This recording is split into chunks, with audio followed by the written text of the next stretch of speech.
As the season begins to start again, we return to the Eyrie. We're looking at all shenanigans that happened over the summer, look through the Exeter game and go through what we think the squad's going to look like for the rest of the season and how we think we're going to do.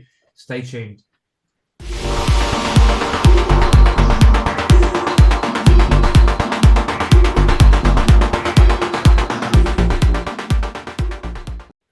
Good evening, ladies and gentlemen. I'm Zach Finch. I'm joined once again by the ever glorious Grant Burney.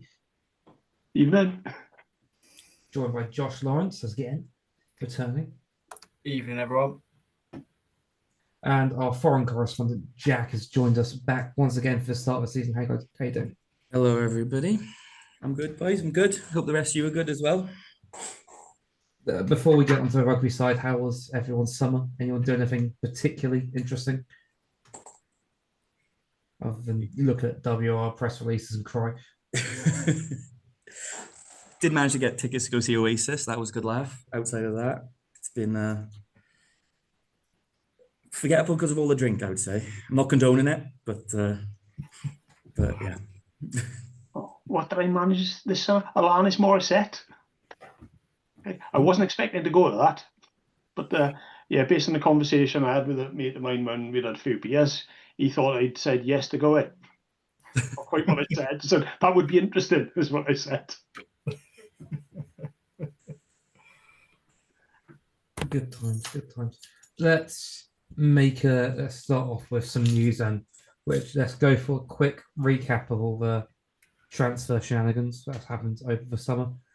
We'll start off with a signing, the one and only signing. Harry Williams, the former Scarlets and Ampthill scrum half, has joined the Ospreys on a permanent deal. The 22-year-old started at Scarlets, but was always an Ospreys fan, like everyone born in West Wales. And moved over from Australia after spending a couple of years out there playing for a team name that I really can't pronounce in the arc through Premier Division. The former under-20 scrum half has spent time with the GB7 team and looks like he's been decent, in a bit of decent form. What do you think of the signing, boys? Well, the Ospreys were saying, when they said, we've got a few more signings to come, and they're saying there's a scrum half coming, it sounds like they've been lining them up for a while, so I think the Ospreys see quite a lot in Harry. And again, yeah, all I've seen is his appearance in the friendly on the weekend for a short period. So, yeah, I'm not quite sure how he's going to go, but the Ospreys seem to have a bit of faith in him. Yeah, I always thought he looked good at under 20 level. Whenever I saw him play, he always used to stand out because he's got a great head of hair and he's always got his hair in like a man bun or it was ponytail. I'm not sure what you'd call it, but yeah, that would always make him stand out. But yeah, he always looked really creative. I always thought he would have broken through at the Scarlets, but obviously they've got Gareth Davis and other good nines. We've obviously got Kieran Hardy now, but they had other good nines coming through at the time. Didn't they have literally 3 Wales scrum halves in the squad at one time? Yeah, it sounds very Scarletsy. But yeah, I think he'd be a great pickup for us because if we're likely to have Ruben and Kieran in the Wales squads, then we need 2 good backup scrum halves, especially if they're in the Wales squad. We need 2 nines to train with. We can't be training with one 9. So yeah, I think he'd be a really, really good pickup. I forgot he was after Harry Williams as of Wales under 20s, but yeah, obviously the hair that should have known. Yeah. Yeah, he takes inspiration from Tips for that haircut, I reckon. There's also that is the only main signing of the main squad list. We've had a couple of academy pickups come through as well, which I'm not too clear on. I'm very unresearched. So I don't know if you can tell. Pay attention to rugby all summer, but we'll go through our squad in a bit further detail further on. We do have a couple of leavers to add to our initial leaving list as well. It's been confirmed that Will Spencer has moved to a Pro Leader, of which we'll wish him the best as his form during our time in Ospreys was something we'll probably miss. Don't you think, Jack? Yeah, I think so. He's a good player, but it's another player, going over to Pro D2 from one of the regions, isn't it? I think, yeah. I think Yeah, he always contributed well, and I honestly wish him all the best over there. I mean, it's not, yeah, it's not an easy league, is it, Pro D2? It's a bit of a slog. So yeah, wish him all the best. Yeah, never let us down. He was a short-term signing, wasn't he, for cover for Adam Beard, and Adam Beard's long-term replacement. Oh, his replacement. I don't know if it's going to be long-term or not with Ryan Smith, but yeah, it's just a shame we couldn't squeeze Will Spencer because he was great for us. Yeah, I was going to say, I don't. Maybe a little concern at lock with Wilgriff has also been confirmed to have left us. I think got confirmed today at least, which is once again a loss. Cardman made about 60 appearances over some of the Ospreys, and last appearance in Johannesburg, which he put in a proper shift, which is a shame to see him go. Yeah, he's been ravaged with injuries, isn't he, poor guy? And he gets on the fringe of the Welsh squad and disappears again. And poor guy. It's a shame to see him hang up his boots, isn't it? It is. He's always looked good, but I think just hasn't quite kicked on as we quite like. And I guess with shrinking squad sizes and everything, it's just sometimes you have to make a hard decision. Yeah. Let's move on to some actual rugby then. Exeter on Saturday. We unfortunately started our pre-season with a 38-24 loss at Bridgend to quite a strong Exeter side. Grant, you're down the game. What did you make of it? If anyone's watched the highlights, it doesn't really tell the tale of the game. It looks like a really free-flowing game. And to be honest, it was from Exeter. But it took us a long time to get going into the second half. Exeter came down with 2 matchday 23s. Okay, when they named the side for the second half, they named a 1 to 15 and a full bench as well for the second half. So when you say it was a strong side, I think it was the entire squad everybody came down. We did look really rusty around back moves.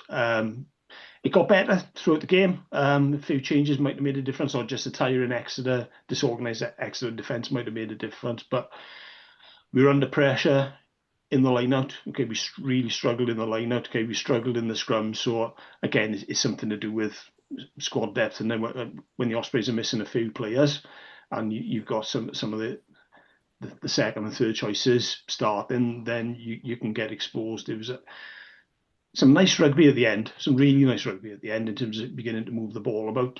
But again, before that, we didn't have a lot of space. And when we did get the ball, we were dropping it, passes were going astray. It was a difficult watch for the first half, and the atmosphere was pretty much, dead. I think as we started playing a bit more rugby, then cheered a few people up towards the end. So I can't say there were many standard players. Maybe Harry Deeves again, shock horror. Put himself on the line a few times. Luke Morgan looked like he's lost no pace at all. Some of his defensive efforts in terms of snuffing out some moves were outstanding. We thought Exeter in and you appear from nowhere and smash someone. Well, knocks him over with momentum as opposed to smash him. He's not that big, is he? Yeah, I think looking at the team that was picked, it looked like a pretty much scratch backline. Obviously, they've been training together over the summer, but of that backline, you're probably looking at 2 players who are going to be in our starting team throughout the season, potentially. Maybe Jack Walsh and Keith. Yeah. Jack Walsh or Nagy and Keith. So it doesn't concern me too much if the backs play wasn't what it should be, because there'll be 5 new players to go into there. The scrum concerns me a little bit, and the set piece in general, because I don't think that pack's going to look too different with the Welsh boys. You've got Gareth Thomas to come back, potentially Sam Parry in a hooker, but you got Derby as well, haven't you? Yeah, true, Derby in a hooker, but yeah, it does concern me a set piece, because I was hoping Reece Henry would kick on this year, and it is his first game back, so it's you don't want to be too hard on him. But you're thinking you're probably going to rely on him as the first choice tight head this season. So if our scrum is going backwards against Exeter, who aren't renowned for having a particularly good scrum, it's a bit concerning. Top Bolt, they're still about. Yesterday, he came on for the second half. He looked like he was struggling towards the end. It did look well. A lot of them looked like they were blowing a bit. Okay, like you said, considering the rain we've had, things had dried out on Saturday, and the pitch looked rock hard. Sometimes the ball bounced, it was bouncing miles up in the air. It looked like it was a plastic pitch at points. So, yeah, maybe that might have contributed to people's willingness to throw themselves about the pit as well. Yeah, and to be fair, we've only got one preseason game, isn't there? Because we've got we were down at Bristol today. Did I see that we were doing a preseason game at Bristol today? So we're doing a couple of behind closed doors ones by the looks of things. But yeah, I don't know why we haven't organised potentially a couple more. There was supposed to be a game against Leinster, and that fell through. I think Leinster pulled out. I think was the version I heard. Oh, it's a shame. That'd have been a good test. Yeah. But going back to the backs, okay, we started the game without 3 full backs playing. How many teams ever do that? Yeah. Yeston playing on the wing, Jack at 10, Nagy playing, and Yeston looked a lot more comfortable when he was moved to 15. I think he enjoyed it. Well, he did enjoy himself a bit as well when he moved away from the wing. How did Conor Moyes get on at 13? Because I always thought he was a winger.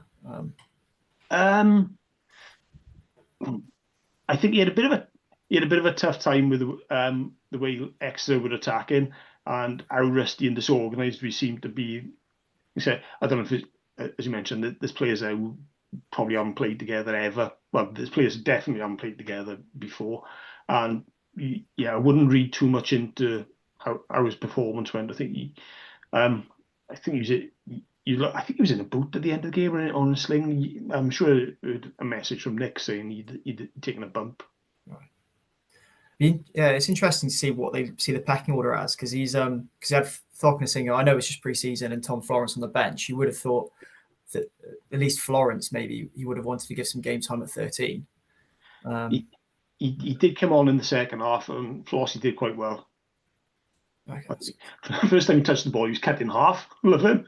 But after that, yeah, I think he thought, right, back in the game, yeah. How did Moriarty look on debut as well? He looked good in the Ospreys kit. Quietish. Yeah, Steve, yes. And yeah, didn't do anything stupid, which is a great sign. Long may that continue. I give it 2 weeks. First game of the season. Yeah. Moriarty, I don't know what could go worse. Moriarty out in South Africa. That's a recipe for disaster, I feel. Yeah. The other thing about the game, when you look at the ground, the Ospreys realise they've got a lot of things to fix. They said up front, okay, things won't be right for the first game. They might not be right for the second game. We've got Zebra as the first home game of the season. There might well be a few issues around the ground for that, and they're hoping, but by the time they get into the third game of the season, they're hoping that things will be sorted. So there's issues with people getting in terms of like Wi-Fi signals for people scanning tickets and things. There's issues with seats, there's issues with toilets. The Ospreys know they've got a lot to do, and I think, Saturday was a little tester. I was giving them a few indications of what they need to address first. Yeah, I was going to say, was the atmosphere at Bridgend, at least pre-game, before rugby started, vibrant and something we could expect to come? I was going to say, for the pre-season friendly, it seemed like a pretty decent showing in terms of numbers, if nothing else. It was a good crowd for a pre-season friendly. Lots of people were outside, mind, when we kicked off again. People coming through the front gate didn't have any issues. There's plenty of like sort of queues to get through the front gate. But the people, the majority of people who were there were on the main terrace, and if they queued at the back gate, they were waiting up to half an hour to get in. So again, there was only 2 food stalls there, but Swansea Food Festival was on, so they know that they couldn't get everyone in that they wanted. So I think they knew some of the issues before the game, and yeah, they'll be addressed. So yeah, start of the game, we said we were looking a bit very rusty, and Exeter were throwing the ball about, and it was it was a bit quiet for the first half. Yeah, I can imagine saying that. I met a lot of boys getting their first start of all sense of senior rugby. Like the bench is packed of under 20s talent. You look at Dylan James, Ewan Cornelius, Aaron Erasmus, they've all been around the 20 set up at the site. Yeah. getting them thrown in against Exeter's team, who have just spent God knows how much bringing in a load of Australian overseas talent. Sort of. Maybe another one fair comparison. We're going to hope once the season gets underway proper in a couple of weeks' time. Yeah. Shall we move on then into Nick, while he couldn't join us tonight, has managed to put together a lovely little depth chart, and we've put together some slides, which I think is probably worth looking through in this place of time. Yeah, right. Currently in the squad, we've got around 44, 46 players, which is not massive, but it's sort of online. But that's including a lot of academy talent. Currently, we're looking pretty okay. Well, I don't know. Yeah, you look at the spread there, and okay, you look away. We're only 2 deep, and you can probably, when you pool 6 and 8 together and 7 together, we got plenty of back rowers. And again, when you go down to 12 and 13, you've also got Tom Florence we've included on in the wingers in that group. So we got 6 centres in the squad. I think the pleasing thing for me is when you just start looking at the colour coding, which is not much use if you're listening just via the pod and not looking at any graphics. But we've got a lot of under 25s. We've got a lot of 26 to 29-year-olds. There's not that many age people in the squad these days. You've got Tom Botha, Sam Parry, and Luke Morgan, 33 years plus. Apart from that, we've got a fairly solid youthful squad. We've got a lot of under 25s, haven't we? I was gonna say there's only 6 players over the age of 30, which is ridiculously young. Yeah. And we're not lacking experience either. We're getting a lot of players into sort of peak 26, 27, which is the main core of our squad, which is looking really promising going forward. Yeah. I'm maybe slightly concerned in the back row. I imagine we'll see Ross Morassi sort of moving around a lot, and we'll be seeing James Ratty and Rhys Davis at 6 a lot. But yes, when you realise there's a few people who are back 5 players, isn't they? Yeah. So yeah, we've got, for a small squad, I think we've got the right sort of blend there. There's a few youngsters included in here, which the Ospreys have named in the official squad. So we've got people like Ben Evans and Keelan Cullen appearing in there as well. As well as some of the names we were expecting to see. So I think those have been added fairly recently to the main squad, at least by the Ospreys website information anyway. Thanks, Nick. I was going to say, as far as we can tell, there could be a couple more which will come in and out. There could be a couple less that won't get a look in, but just training with the senior side as much as they can, and looking at sort of Dylan James, who I don't think we're going to, if we're bringing on a 19-year-old who says URC game, I think something might have gone quite wrong. Yeah. But Dylan James is the mirror of his dad.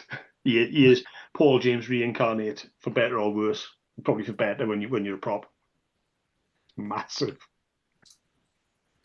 Shall we go into a bit more depth, position by position, then? Well, we'll start off with Rugby academy allocations, even. Yeah. Do you want me to run through this? Yeah.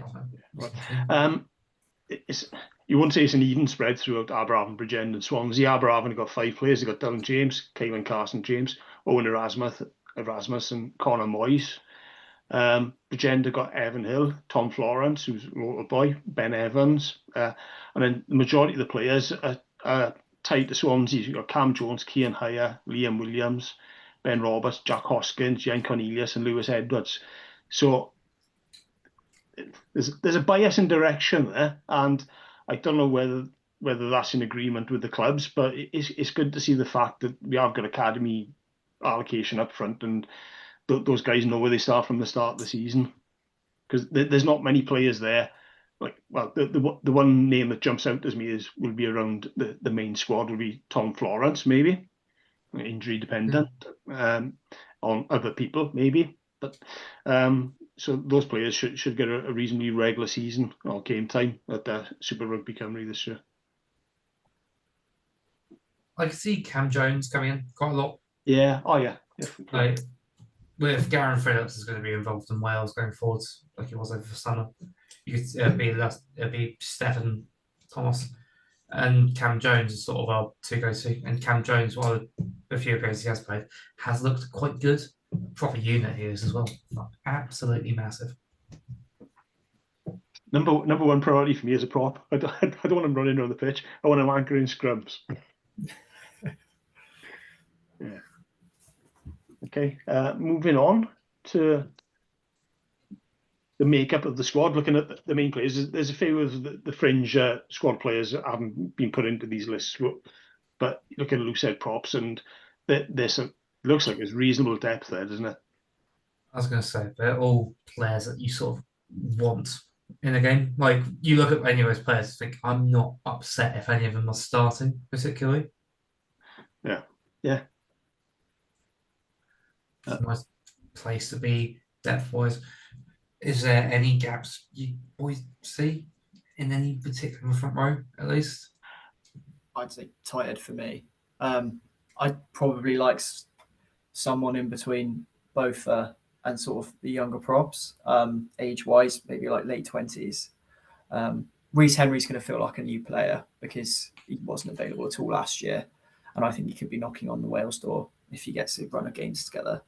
But yeah, we could have done another tight head for me. But yeah, I agree with you on the loose heads and probably the same for hooker. I wouldn't be disappointed with any of those boys playing. I think they'll do the show proud. In terms of cover, yeah, Lewis Lloyd, you can probably drop into the back row as well, given his pace in terms of squad cover. But Cian Hire is another interesting one in terms of whether he comes through the season, because he's been built up as one for the future. Big boy as well, 6'2", 19.5 stone. Like it's not small. He was out in South Africa as well, wasn't he, at the end of last season? So he's been in and around the squad, and he's, I assume been training with them and stuff. So it'll be interesting to see what happens with Cian Hire this season, because I think he might get a bit of game time. Or see how he goes. Yeah. Okay. And again, the way Nick Williams has prepped all this, so thank you, Nick. Okay, he's just grouped back 5 forwards together, because you realise we've got second rows, we've got players who can play almost anywhere, and then we've got back 3 players, and again those back 3 players can probably play in any of the 3 positions in the back row. But here's my question here: how many of these players are going to get Wales call-ups, and what are we going to be left with throughout, the Six Nations? Because I think a few of them could end up going, and then I mean, there's going to be calls for your Morgan Morris to get called up if he gets in any sort of form. Yeah. Morgan Morris probably should have been capped quite a long time ago. Should have been. Always been knocking on the door. Moss Moriarty might be looking for another way in, although whether he's still in Steve Tandy's eyes, who knows? It depends. Once again, if he gets a lick of form. There's a disturbingness about at least our out-and-out flankers and number 8s that you could all sort of see them getting Wales call-ups. Yeah. As an individual. You don't see them all going together naturally, but you could see at least 2 of them going quite comfortably. Yeah. Again, if Moriarty ends up back in the squad, DZ is knocking on the door, isn't he? Morgan Morse is knocking on the door. Yeah. Jack Morgan's locked in. If he's not in the Wales squad, something's gone terribly wrong. So the concern about our back row is they're too good. Yeah. Exactly. My concern about our back row is I think we don't have that many out-and-out open side options. Like we have Jack and Harry, and then it's a bit rare. Like Morgan Moores can do a shift there. Yeah. But if 2 of them in Wales squad, you've got 1-7 going through the international break. Well, Gwilym Evans played on the weekend. He's academy, and he's with Aberafan this year. He's come from Aberafan. I'm not quite sure where he's placed, but Gwilym Evans is another youngster to add to if you just dedicating people in roles, he's probably 3rd choice 7, then maybe. Other than that, we're looking pretty solid. I'm a big fan of our lock options in that they're all people that are just going to smash into you and make it hurt. And hopefully with James Fender stepping up and taking on more of a line-out role that Beard's left to void, and Ryan Smith as well coming in and adding some leadership should hopefully bellow in quite quickly. it's almost like James Ratty will be a bench player. You know, he can play for Wales, but he's probably going to be a bench player for the Ospreys because he can cover, well, 4 or 5, 6, 8. 4, 5, 6. Yeah. Yeah. Or he might well be a regular first choice 6 with Moriarty at 8 even, and you start wondering what we're going to do with Morgan Morris and Morgan Morris. Nice problem to have for Mark Jones, isn't it? I was going to say, sport for choice. Yeah. Yeah, I'd say those back 3 options at the bottom. I think that's better than any of the other regions. I think you'd be happy if you saw a Wales squad with those as your back 3 options, to be honest. Yeah, there's some good players in the other squads, isn't there? But if you name the entire back 3 options, there can't be anything like that. I was going to say, you look at that as maybe some of the best back row options in URC in general. Yeah. Like, Yeah. in terms of the balance around it as well, and just how many different combinations that you have. That could all just work and all just line people up and smash them over the game lines. Forgetting the Wales chances with Ross Moriarty, he might be banned for a few games anyway. Thinking about it, so you know. He wasn't at the place at all on the weekend that you could see from a distance. I mean, he went for an entire stint of the Predator without openly punching someone. Like, that takes a lot of restraint. If you just look at the photo from the game on Saturday, like Deavesy, he's not the tallest guy in the world. He's built like a tank. Moriarty makes him look little. Yeah. I think with Moriarty, he would have to be surely tearing up trees to get back in the Wales squad, though. Just with his age, just thinking with his age profile and the amount of great back rowers we have in Wales. I don't know. I think if you were to go for one older 8, they'd probably go with Faletau if he's fit. And then would you then bring in a Morse because he's a bit younger and give him some experience? I don't know. I hope for Ross's sake that he's tearing up trees and for Ospreys' sake. But yeah, I don't know if I do see it. But it's difficult to tell as well because obviously new coach coming in, Tandy, he could sort of go in any direction. Whereas with Sherratt, you kind of knew if it was a 50-50, the Cardiff player would probably get it. It's hard to see now. I mean, he is still a former Lion, which is worth remembering. And like 50 caps for Wales, he's always going to be in the look-in when someone says we need more experience at the side. Adding in a proto-bastard 6 to go on along with Moriarty and then put Jack Morgan at 7, and suddenly you've got a back row that's just like going to smash into people for hours. Yeah. Which is certainly a nice niche to have. Yeah. Brings a bit of edge, doesn't he? And that's something that you've always got to consider. And looking forward to seeing it for the Ospreys as well this season, to be honest. I think he's been a really good signing, and he's looking in good shape, to be fair.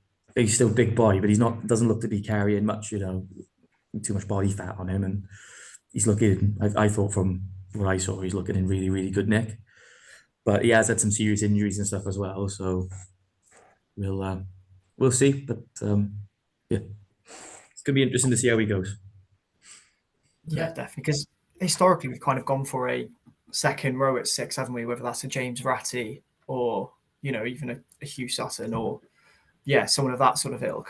So it'll be interesting to see now if they don't necessarily go for that extra line-out option. I know Moriarty can be a line-out option, but I know he's massive, but he's probably not as good a line-out option as a Ratty at 6 or even a Rhys Davis or a Hugh Sutton at 6. Yeah. So yeah, it'd be interesting to see where Mark Jones goes for that, especially as you said, with the line-out struggling maybe a little bit on the weekends, whether you'd want that extra line-out option there. I think the big thing about Ross Moriarty is it gives us more options at 8.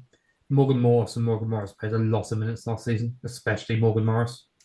Yeah. And it's like giving him just some time off because towards the end of both last season and the season before, Morgan Morris was gassed. Yeah. Like, properly gassed. So just giving him some time in and out at 8. And then having Ross Moriarty at 8 and then a Rhys Davis or James Ratty at 6 gives you such a lot more line-out versatility, especially given we've lost Tipperick, who's been probably the best line-out forward in Europe for the last 10 years. Yeah. What he also gives you is that kind of experience as well, right? If you think you're losing Tipperick from the pack, bringing in, as you said, Wales player, Lions player, in that back row, helping bring on players like Morgan Morse. He'll have a role to play there as well, which is also why I think he's probably brought into it to an extent, because he brings a lot of experience into that pack, which is always good and will help the younger players develop as well, right? Develop people's game and also just bring a good attitude. I assume to the team as well. I mean, I say that without actually knowing anything about his attitude to training, but I would assume that it's good. So there we go. You go back, okay? The Ospreys, Dan Lydiate in his latter years, okay, he was outstanding for the Ospreys, okay, and a really inexperienced team. He was like the glue that held the pack together, wasn't he? Yeah. Yeah, we've got another 6 of nothing like Dan Lydiate as a player, but in terms of experience and a bit of power around the guy, yeah, ticks quite a few boxes, doesn't he? Yep. Okay. Right. Do you want to move on to the backs? Let's have a look at the backs and see if the boys will see any ball this season. Right. Kieran halfbacks again dumped in together. Kieran, Ruben, Luke Davis, Harry Williams. Half 10s then Dan Edwards and Luke Scully as dedicated 10s, but you've also got Walshy around that. Centres, Keith from Neath, Owen Watkin, forgotten man, isn't it? Cockney Singer, Boshoff, and Tom Florence have pushed up into the centre list there, realistically. Back 3, Keelan, Ryan Combia, Luke Morgan, Dan Cassendi, Jack Walsh, Iestyn Hawkins, and Max Nagy, and Harry Houston. Harry did his best on the weekend as well. Didn't have a lot of space, but he looks quite small, but he put a lot of effort in, and he was doing his damnedest to step the entire Exeter team at points. It's a good thing to step. I think the big glaring red flag here is probably a 10. Yeah. Because you imagine Dan's going to be spending quite a lot of time with Wales after his performances out in Japan. And that just leaves you with probably Jack Walsh and Luke Scully. And it's like, how much rugby has Scully played in the last few years? How much rugby has Jack Walsh played at 10 in the last year and a half? How good is Jack at 15? Yeah. I think that's maybe the big glaring red flag about the squad. I imagine Dan Edwards is going to be playing a lot of rugby when he's around. Yeah. Did I read that Scully's injured as well? Because I don't think he didn't play on the weekend, did he? No, he didn't. No. So that's going to make us even more sure. I know we've sort of got Walsh and Dan Edwards, but then you're sort of picking up one injury, and then you're sort of having to play Owen Erasmus straight away. It might be the making of him, but it's almost the time when you look at the experience around 10. You want Stephen, what's his name? Came from Northampton. Stephen Myler. Yeah, you want a Stephen Myler type character in there, don't you? If you haven't got a lot of other, you've got experienced 9s there, haven't you? Really experienced. Yeah. I was going to say, I'd really appreciate sort of a 32-year-old fly half who can't really run, but can just kick for like just something as a bit of a mental figure. I imagine it's what Owen was doing last season, and when Owen filled in at 10 during, I'm thinking Benetton at home especially, it's like you can just click in and pull a magic game out of his hat every now and then. Yeah. I was really disappointed. Who's the guy who kicked a winning drop goal for Leicester in the Prem final? Oh, Freddie Burns. Yeah. I'm surprised he weren't in for him. He went to Romania, didn't he? He's playing in Romania now. So, surely we could have offered Freddie Burns some money, so more money than the Romanian team. Yeah, I don't know, mind. It's just someone who's sort of been around the block and knows how to win a game. Yeah, that would have been a bad shout. That wouldn't have been a bad shout. But who knows what the plan is? I guess it's Jack Walsh, isn't it? I guess they'll play Jack Walsh at 10 as well. That's got to be the only option, and maybe looking to bring him, Max Nagy back in at 15, because there was a time when Max Nagy was, spoken about as being the next kind of big thing I was in going to say, Welsh there rugby. was So shouts of him getting a Wales call up a couple of years ago. yeah, so maybe there's that's the idea, which is that give him, because last year he didn't really get a look in, did he? I don't know if No. that's through injury or whatever, but maybe this season they're thinking, well, give him more of a run of games at 15 and see how it goes. It needs must, doesn't it, really? Yeah. Look at that. If Jack moves up to 10, you've got Iestyn Hopkins and Max Nagy then. Yeah. As your 15s.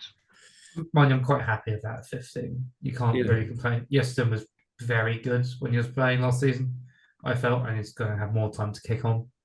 Yeah. Max Nagy is reliable. You know what you're going to get. The one thing that surprised me about this was when I was looking at the depth chart and Owen Watkin wasn't in red. It feels like he's been around forever. I mean, he broke through during Tandy's last season. Yeah. If you think about all the Wales caps and how long he's actually been around for, I was like looking for his name. I thought, wait, is he still in his 20s? No way. Well, it's like looking at the depth charts, you realise that Keelan's still only 27. Yeah. And it's like he has been around for the best part of a decade. Yeah, if you look at that, yeah. 28. Yeah. He'll be a big addition to the team as well, I think, this season. Him coming back. Yeah. Really robust in the centres then. Yeah. Because Owen and Kieran, they played together at under 18s, didn't they? I swear they played together at like schoolboys level for Ospreys, and then just have played together for years now. Yeah. Because Owen broke through into the Ospreys squad before Kieran, didn't he, really? Yeah. Yeah. Okay. There's the squad. I was going to say, is anything else really missing from the squad that we're really desperate for, other than a big gnarly tight head? Yeah. A young Tom Francis and a young Dan Bigger, please. There we are. We just have current Dan Bigger, alternatively. Yeah, or old Dan Bigger. Okay. Right. Let's have a look at some regional rugby, and community rugby has started back up so far in the last few weeks. We've had some results for you already. Grant, do you want to take us through? Okay. It's a bit of a mixture in terms of how many games which leagues have kicked off. Admiral Premiership, Neath losing at the death to Merthyr 1922. The Admiral Premiership, Bonamine beat East and West Swansea. Bonamine winning that one 32-19 against Dunvant. Further east, Tondy 24, Tartsteel 21. The big drubbing of the weekend, Kenfig 64, Crummock 0. Another local derby, Gowerton 24, Gosainen 12.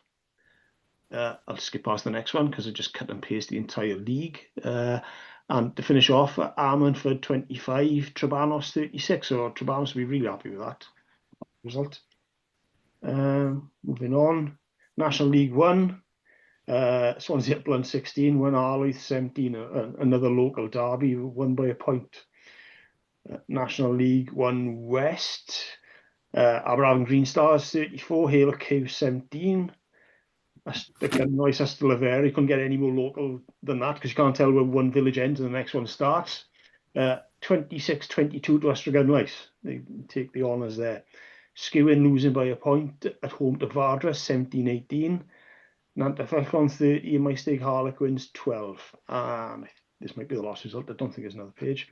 Abercrave 31-6 winners against Bilth Wells. Oh, hang on. No, it does go on. Of course, some of the dropping down to League 3 then. Seven Sisters 43, Brinkhoak 28. Ricos 17, Resolven 15.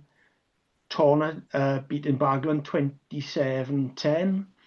Tonmawd, another local derby, or Tonmawd Carmarthen, Tonmawd coming out 23-22 winners.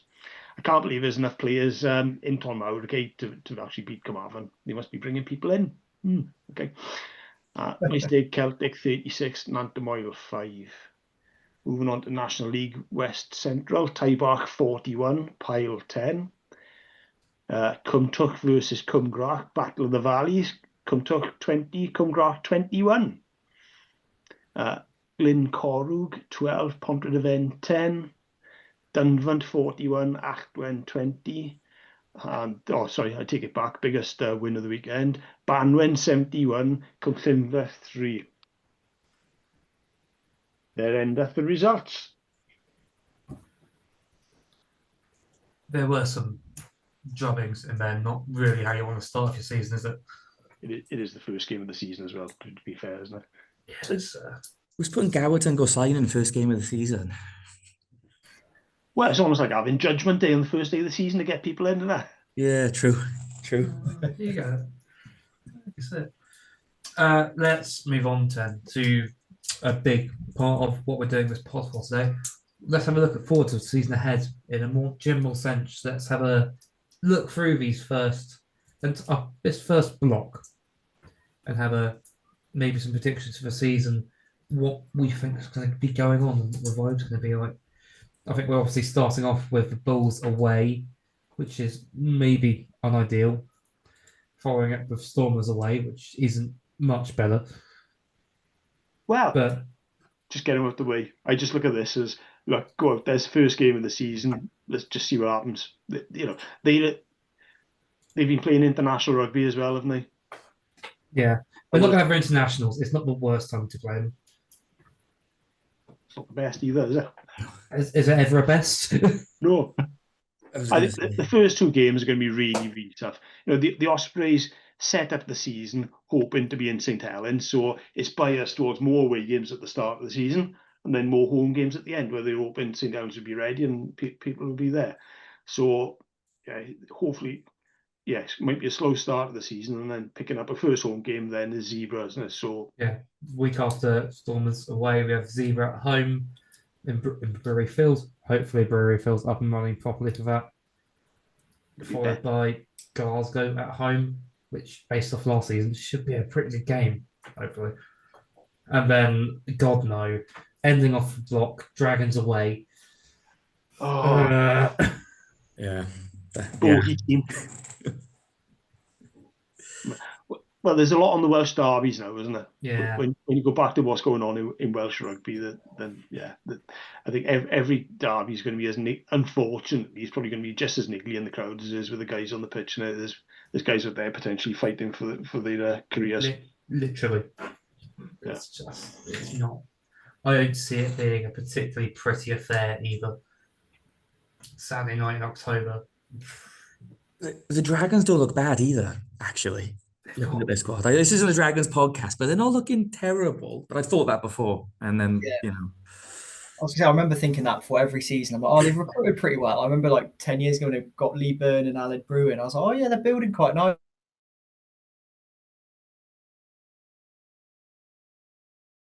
Still win that one because apparently can't beat them. But well, they don't win many games, but they always, well, I won't say always, they regularly beat us, don't they? Yeah. I was going to say, I wouldn't mind them being better this year because then they'll take more scouts than just us and hopefully take some points off the people as well. Yeah.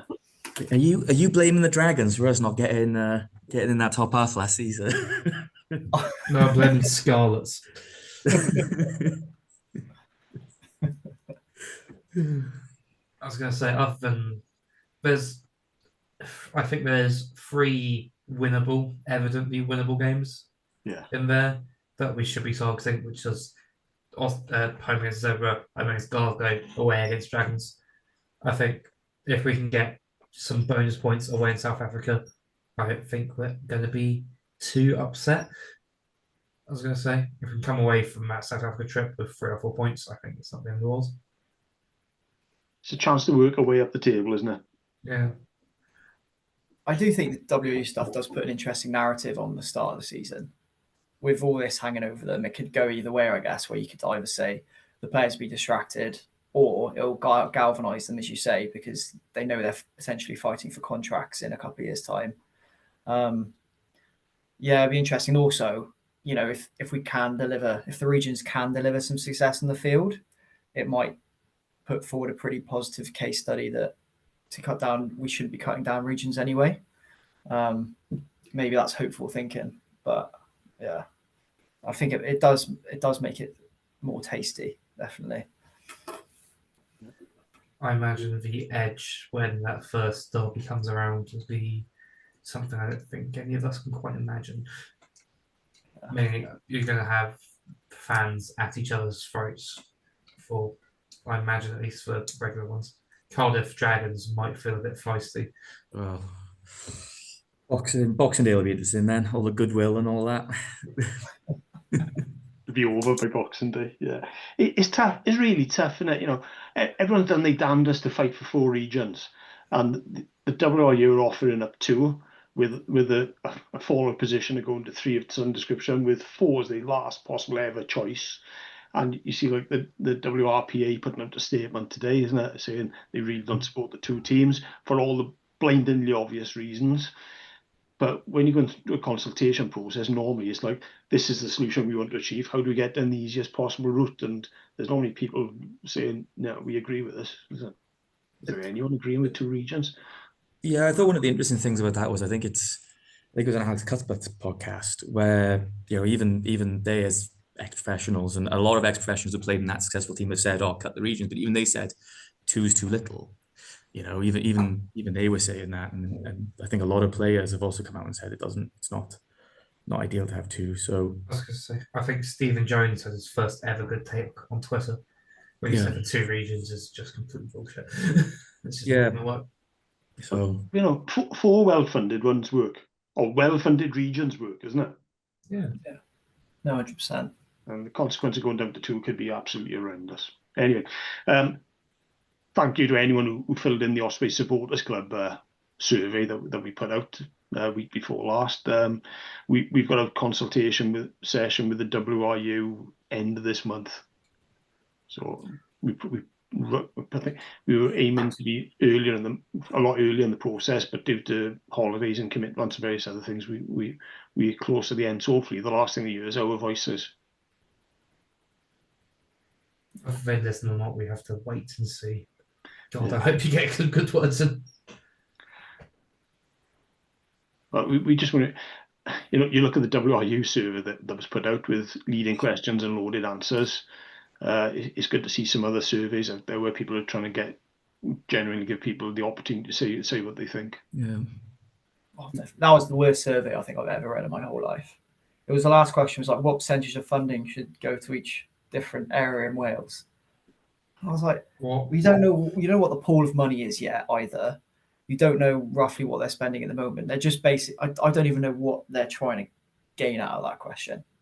Well, it put me down a route of spending a fair bit of time investigating, what national sports organisations generally put into different elements of a game. Because I thought, if I could answer the question, what do you just want me to make it up? Do you pull things out there? What do they want? Are they expecting people, based on where they've come from, to say 100% there, nothing anywhere else? Are they just expecting like really distorted results? I don't know what they hoping to get the answers and get to that question. I'd put good money on the fact most answers won't even equal 100, because you could easily just put like 100 here, 400 there, endless pools of money. Yeah, double your budget. There we are. Simple. Yeah. All I respect their forward thinking, it's not very WRU about a survey to the fans. Jesus Christ, like, could it be any worse? What I don't understand about putting the survey out to the fans from the WRU is, weren't they trying to say they didn't want fans to be dictating what the WRU was doing, the rugby clubs, about a year ago or 2 years ago?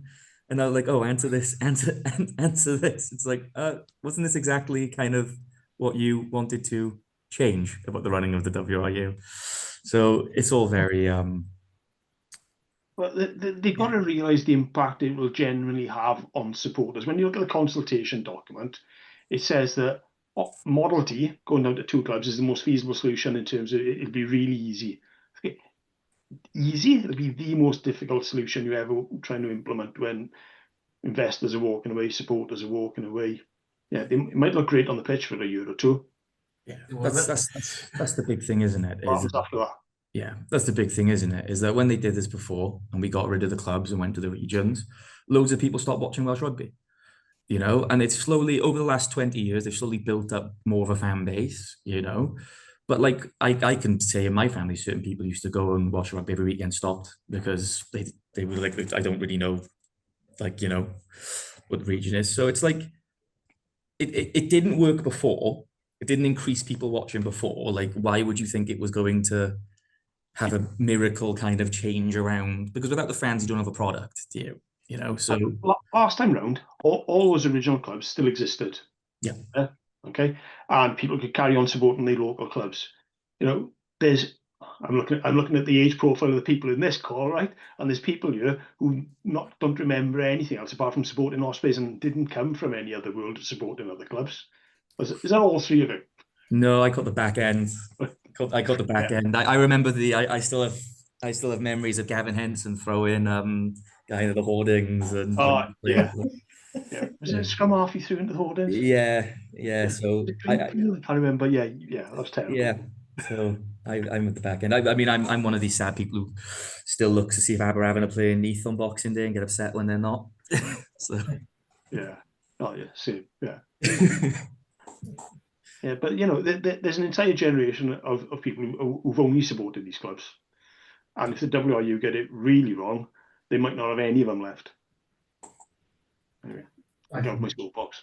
I can speak for myself and say I'm not going to support a West Wales combined team, especially when they play in red and play in the Parker Scarlets.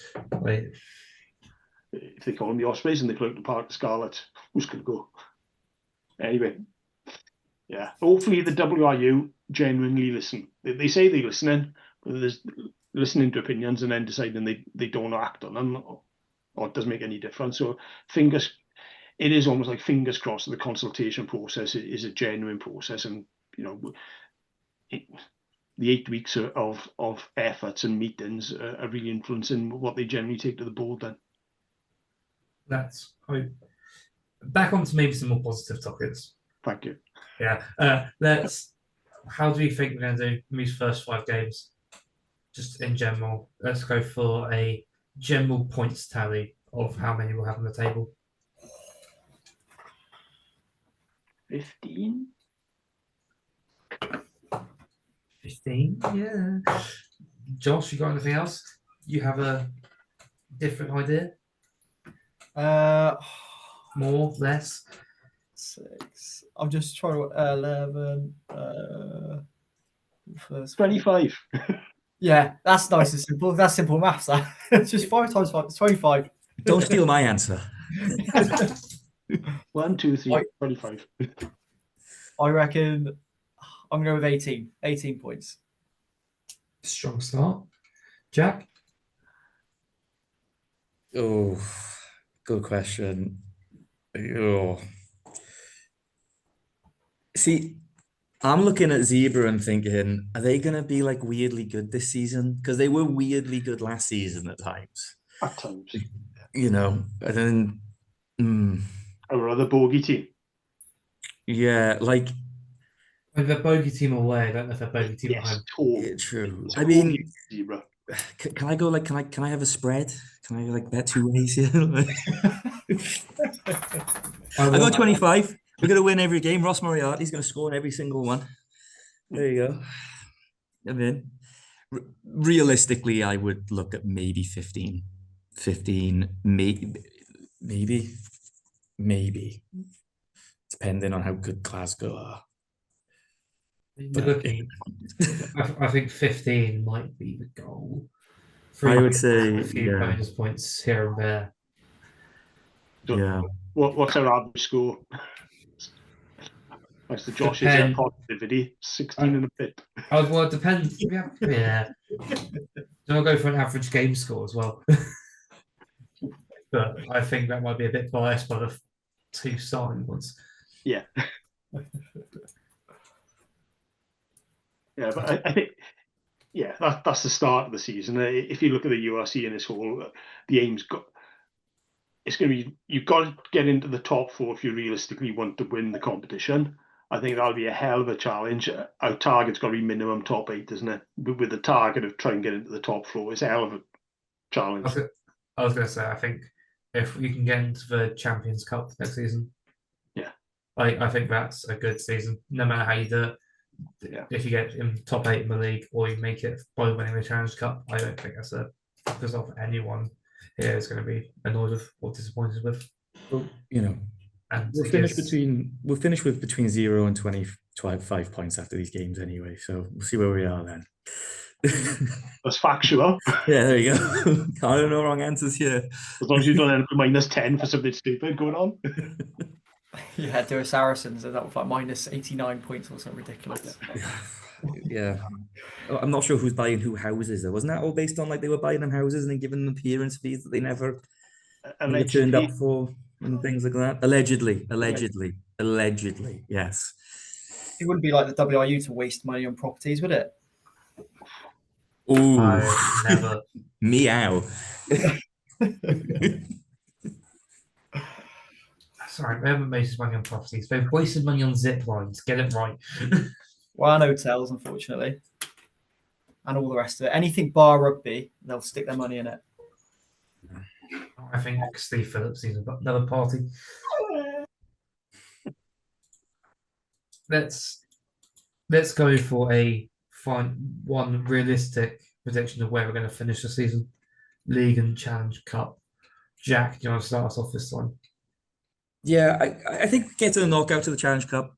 I think get to the knockouts, and I think getting maybe getting to the quarters again. I mean, if you looked at the energy that kind of gave like the club towards the end of like last season, well, it dropped off a cliff after they got knocked out of that a little bit. I mean, that's a bit harsh, but like I think that it would be nice to have a cup run. I think that actually like that's there's nothing quite like knockout rugby because it doesn't happen that often. Knockout rugby, so it's always fun to see. So I think at least getting out those pools, maybe getting to the quarters and seeing from there where they can get to would be good. It's really hard to judge. I was thinking about this all day today, and the season was so like it was almost in like 3 in thirds last year, which was like not a great start, and then amazing for that midpoint, and then kind of tailed off at the end. And the question is, what team is going to turn up?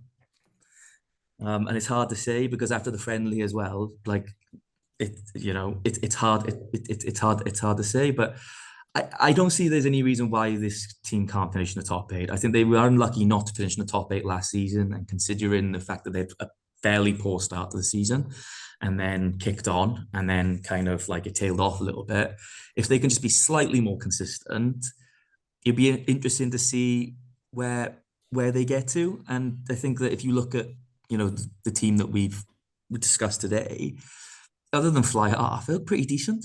So I think definitely top half. I say like sixth. Why not? Let's go 6th. I think it's really realistic and positive. Josh, are you varying too far off the course? Yeah, my thoughts are a little bit. I think what I learned from last season is we maybe don't have the squad depth to fight on 2 fronts. So potentially, we might need to prioritise one competition, whether that be the URC or Europe. And it's then what would I prefer? Are squeezing in the top 8 and then getting knocked out in the first round of the playoffs? Sorry, yeah, not trying to be negative. Or do we want a European Challenge Cup semi, our first semi-final, and a real shot at winning some silverware? I think I'd see how the early season games go. And if we are on 15 to 20, then we can potentially look to push for the playoffs. But then if we have a poor start and we're looking like we might be pushing for 8th, I'd potentially then just prioritise Challenge Cup. Challenge Cup teams, the 4 games we've got Connacht at home, and we finish off with Montpellier at home. Okay, 2 winnable games at home. And the away games, Montauban, new team. Money coming up the years, okay, but a new team into that level of rugby, and Zebra, then there's no reason why we shouldn't come out with a really good seed out of that group. Oh, sorry, out of the real group we're in, because due to the convoluted games. No, definitely. I think Montauban, I imagine, will focus on trying to stay in the top 14 as well. So I can't imagine they'd be wanting to play any more games than they have to in the Challenge Cup. I could be wrong on that, but yeah, I think you're right. We've got a really good chance of getting good seeding and hopefully some home games, extra income, and yeah, get a really good crowd in. Yeah, I'm sure teams won't enjoy coming to Bridgend for knockout games. Well, my favourite part of last season was after Stormers at home in Bridgend. The Stormers coach came out and blamed the result on Bridgend having an extreme amount of Elvises due to the Elvis convention in Pontcallum. Which is, you know what, it's still my favourite Welsh rugby tweet of all time. It's one of my favourite facts to tell people here when they ask me where I'm from. I'm like, Porthcawl, Elvis Convention, and I always bring up Captain Beanie for those of you from the Talbot area because I just think he's local eccentric. It's brilliant. Oh yeah. Yeah. All right, hopefully we can bring back more powers of Elvis to win more games in Bridgend this season. Because I think technically in any competitive match, we're unbeaten in Bridgend since we started playing there again. Yeah. It's Cardiff. We played Sale. Yeah. Stormers in Edinburgh last season. Is there anyone I'm missing? But all 4 wins out of 4. Let's see if hope we can keep that going and keep that positivity in and around the club. So I'm personally expecting us to finish hopefully the 7th. I think there'll be another Welsh team pushing for that final 8th spot, and I don't see likes of like Edinburgh staying up there. I don't think Benetton are going to have a particularly good season. I can just see them all dropping off a little bit. Maybe with some renewed positivity and some teams chasing good results, we might be able to force it in our favour, at least WRU wise, which would be the dream at least. I don't know about you guys. I think there's one last thing that I want a prediction from us from this season, and that's how many yellow cards is Ross Moriarty going to get? None. Won't be yellow. None. Yeah. I can give you an alternate one, which is how many man of the matches is Harry Deves going to win for no reason? Every single game he plays. Quite possible. Yeah. I fully expect him to be picked up on the ref mic, okay, saying something absolutely obscene at some point, man. Yeah, it seems about right. It's Nike hearing a story about him with RJ Snyman against Leinster at home last season. When Snyman came on, he just came around following Snyman, just going Snyman every time, just following them out. Before he got absolutely carted by Snyman, just like, you know what, maybe I need to take a step back. Yeah. And about 70 minutes, which is hilarious. Great behaviour. There are consequences. Not the consequence you expected, but the one you deserved. Basically, what I'm saying is I just want Harry Deves to do a lot for this club this year. I think it's awesome. Yeah. Let's see if we see him in red, isn't it? At some point in the next 12 months as well. I did have a couple more predictions if you guys want to go through them. Yeah. A bit more serious. Who do you guys think is going to be our biggest breakout this year?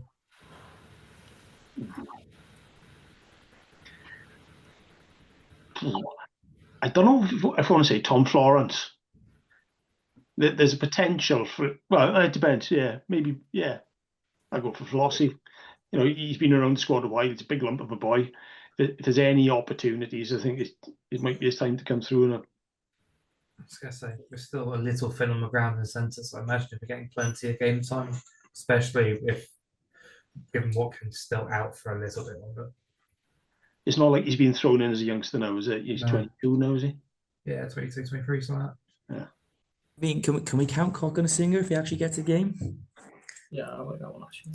If he stays fit. If he stays fit and plays, like he's physical, he's big. I think he's got a lot to offer. I just wonder if he can. I wonder if he can get in the team. And obviously Ryan Smith as well, new signing. I think could be really, really good. So those are 2 names that I think I would watch out for. I was going to say, I think the last one is, quite honestly, who do you think is going to be leading the pack that isn't exactly Jack Morgan? Who do you think is going to be our by and away standout?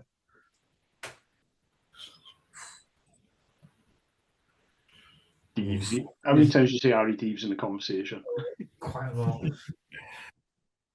Yeah. I think it's just, it might be time for, I don't know. Let's hope we can have more players kick through and become the world-class talents they have the potential to be honest. We've got a very young team. Rhys Davis as well, if he stays fit, obviously. Would be another one that I think, could kick on and get a Wales call up as well. So. It wouldn't be his first Wales call up, to be No. fair. No, it wouldn't. But I think that he offers so much. But he's just unfortunate at the end of like last year with his injuries and stuff. But yeah, but he looks like eating people for breakfast. But we've got the opportunity, and we to have James Fender, okay, Rhys Davis, and Ryan Smith. If they're available and fit all season, okay, that looks fairly. That's a powerhouse. Like, not even talking about Ratty in that conversation. You look at him as a 6, isn't it? Yeah. Wow. Yeah. I think holding on to James Fender was a big one as well. There was talk of him leaving, wasn't there? And I think in the end, I don't know what happened there, but him staying changes the look of that. I'm not complaining. Whatever deal was done or not done, yeah, not complaining. It's fantastic. Yeah, exactly. Yeah. Excitement. I think there's anything more that we can go through tonight, at least.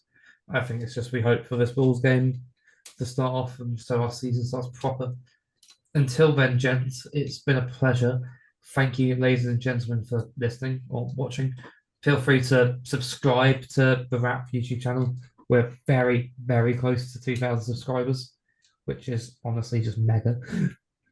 And if you want to give us a follow on any of our other socials, feel free to check out the Ospreys Eyrie on Facebook or check us out on Twitter or Blue Sky as well. We're posting regularly. We're posting more often. We'll have our pod drops as soon as they're out, so there's a place to find out about them. Feel free to come say hi as well. Until then, gents, this has been the Ospreys Eyrie. Cheers for listening.